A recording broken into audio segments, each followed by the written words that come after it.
What's up guys and welcome. You are watching Fazi Fitness.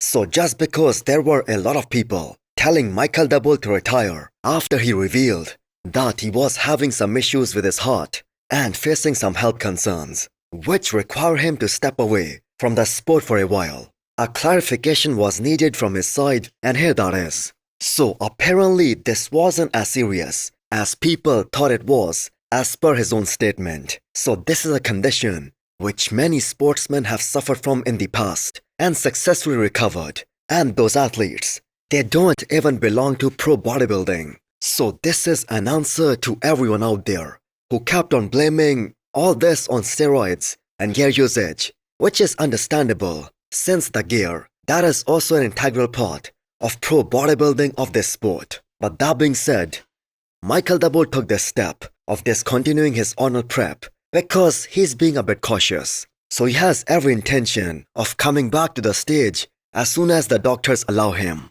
And when he's given the green light, he's gonna be back on the grind. And hopefully, he will come back by the end of this year, secure his Olympia spot, and get to the Olympia stage, as he hasn't missed out on any Olympia appearance for so many years now. So in the last few Olympias that Michael has competed in, he has been placing top 6 to top 8. So we wish him a very speedy recovery. Before you scroll or blink too hard, have you subscribed yet? Please don't make me bring out the emotional blackmail. Hit that subscribe button and turn on the bell icon. It's free, it's painless, and that makes me look way cooler than I actually am. Next up, we have an update from 3 times 212 Olympia champion Keone. So kind of crazy how round and cartoonish Keone is looking right now, even weeks after he did his last show, which was Prague, where he made his men's open debut and he went up against Samson Dauda Martin and Michael Krizo. So as per Keone, this is the health phase for him, and by healthy he means that time of the year where he probably runs a minimal dose of TRT. And yet the man is looking this good and this awesome.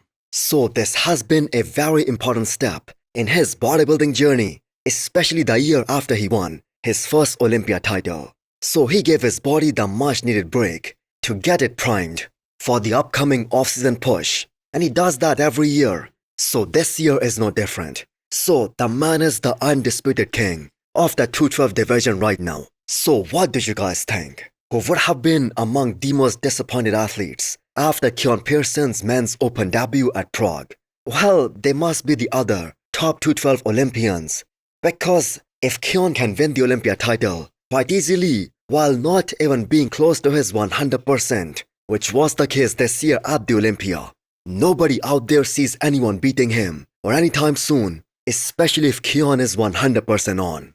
So he did post some more of his prep pictures. And the man was so ready at 5 weeks out, a little over 5 pounds over that 212 weight limit. So he looked almost stage ready in these pictures, which also means that Keone is very close to maximizing his limit for this division. And we expect to see a more refined package, a more detailed, more mature package come Olympia next year. So is open bodybuilding still the future of Keone? Well, yes, absolutely. Sooner or later, he is going to outgrow this division and he's gonna move on to the men's open bodybuilding permanently. Next up, we have an update from Sazan Herati. So 8 weeks after his last showing at British Grand Prix, where he placed second behind Michael Krizo. So this was the longest year for Sazan Herati, where he did the most number of shows as an open bodybuilder.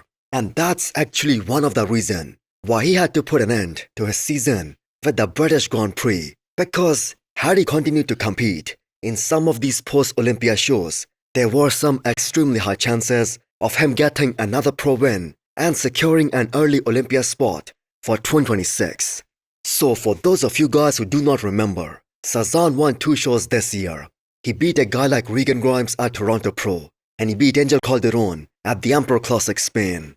So Sazan himself also knows that there is plenty of work needs to be done in order for him to be a potential top 10 Olympian, which is gonna be a very difficult task. He specifically has to improve the work on him, especially from the back. he needs to be a lot wider to stand out in a deep lineup like the Olympia. But as a Persian athlete, his conditioning, when the man is really on, that's reminiscent of guys like Hadi Chopin and Behrouz Tabani. He has that great depth, amazing detail, crazy conditioning all over, and the quality of his muscles, that is also insane. So the man has those great tie-ins, the thinner skin texture, which allows him to expose the lack of detail on all the competitors standing next to him. And he kind of showed us that at FIBA Germany this year when he stood next to Andrew Jagged, and Andrew came in off, and he almost lost to him in FIBA Germany.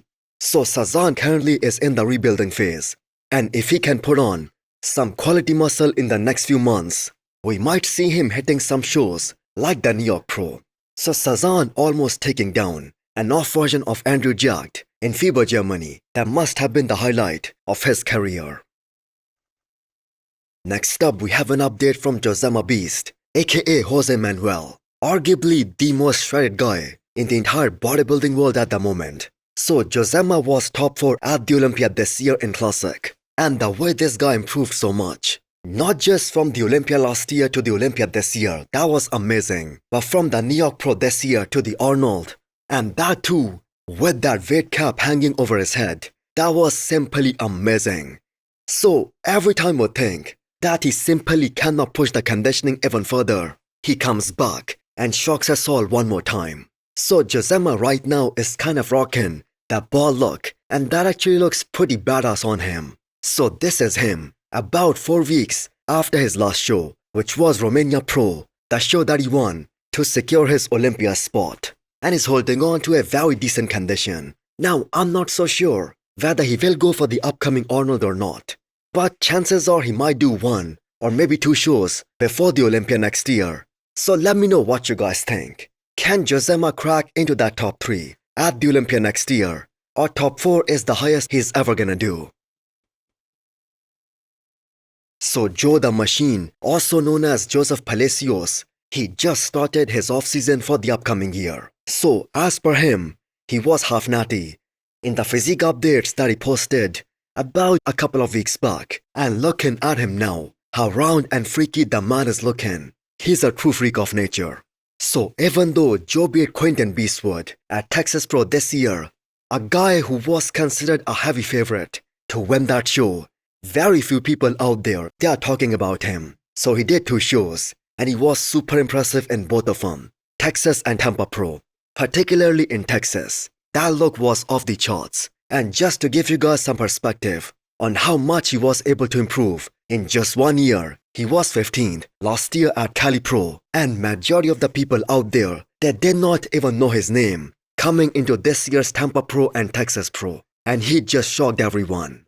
So Jordan Hutchinson won both the shows, but it was pretty damn close between him and Joe, at least in some shots. And that dense muscle that Joseph has, it has a lot to do with his genetics. And we may have seen many IFBB pros train for many years and still don't get that hard grainy look. So this will be a big off-season for Joseph, because he did talk about his future competition plans and intends to do Tampa Pro and Texas Pro again.